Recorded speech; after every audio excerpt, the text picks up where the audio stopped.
I swear, man, the response from this recent trade is all over the place as far as Spurs fans. There's people that are ecstatic with the idea that Dedmon could be back. And then there's people like me that just don't think that this is actually a thing. I want some nasty. Are we having fun yet? All right, so let's go ahead and talk about this. All right, we're gonna dive straight into this. All right, we no segues. Nothing's going to distract us except for merch. If you guys want to support the channel, clanthemerchfan.com, link in the description. Thank you guys so much for the support and love. I really do appreciate it. But let's go ahead and dive into this. So Miami Heat are trading center Dewayne Dedmon and a second-round pick to the San Antonio Spurs, sources tell The Athletic. So basically what the Miami Heat has done, because a few people are confused, but I don't think it's that confusing. So Miami Heat is sending the San Antonio Spurs a second-round pick and Dewayne Dedmon so they could clear up a little bit of cap space so they can do something else with that. Now, what does that mean for us? I have absolutely no idea, but I do believe that it means something is going to go down. As you guys know, we already did a video about this in which there's so much stuff out there. I already predicted a Miami Heat and Spurs deal going down. It's just too perfect for both parties, and it just seemed as if they have what we want and we have what they want. But the thing is, I was expecting Josh Richardson to be sent, so we'll wait and see. Maybe something is still to come when it comes to that, but I don't know. So what I've seen around Twitter thus far, as Spurs fans, is people saying, hey, we got Dewayne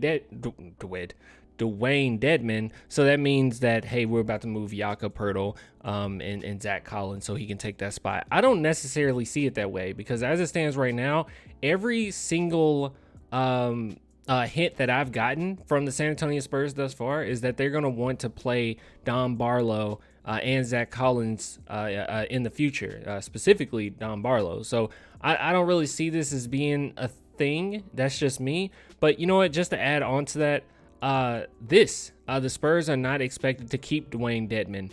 So this is something that's already been reported from McDonald here, Jeff McDonald. So I wouldn't be surprised if he's gone. Look, guys, I know a lot of people, and this happens all the time. It happens every year, actually. It's been happening ever since after 2014 championship, and even more so when Tim Duncan was gone.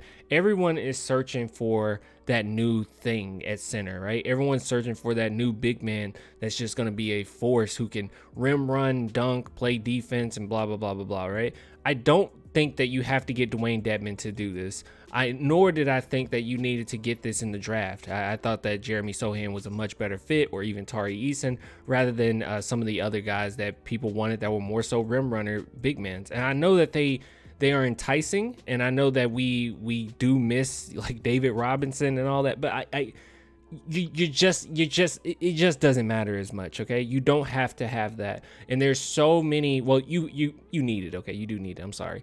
It's not that you don't have to have that. It's just that it's not something that's pressing when you're in the middle of a rebuild. Okay, that's like the final piece. Like if we look at Jakob, are we looking at Jakob right now? We're expecting Jakob to be traded to a contender, right? I mean that's what we expect. If he's traded, he goes to a contender. That's what we're expecting, right? We've already had the Celtics show that they're interested. We had the Warriors show that they're interested. More than likely it will be a contender that he ends up to, and it will be a shame if he doesn't end up a contender.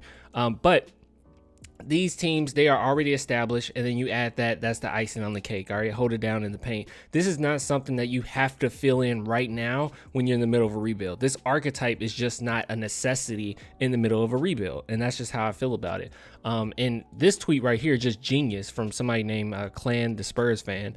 Really great account, by the way.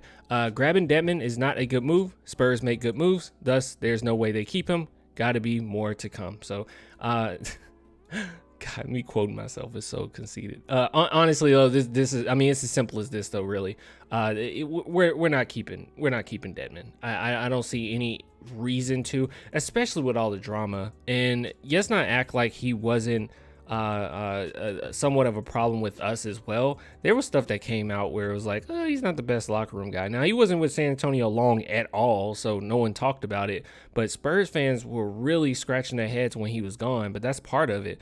the teams that he's gone to thus far, it's always something about him in the locker room. I don't think that he works well as a seasoned veteran to help the younger guys. I don't think he fits well as far as the archetype that we want to hold on to. If that's the case, just hold on to Jakob. I just don't think that he is a long-term option, nor do I think that he is even a short-term option. Just let it go. But with that being said, this is a really good move. The Spurs have a lot of cap space. More than likely, just buy him out. But a second-round pick for basically nothing is what you want right now. So the Spurs, it looks like what we're going to try to do is just pile on as many picks as we possibly can going forward, and that's the right way. All right, that's the Sam Presti approach. Just get as many picks as you can. But anyways, that's all I have on this topic in particular. But I'll get with you guys later. If you want to support the channel, as always, clanthemerchfan.com. Until next time, man. Bye.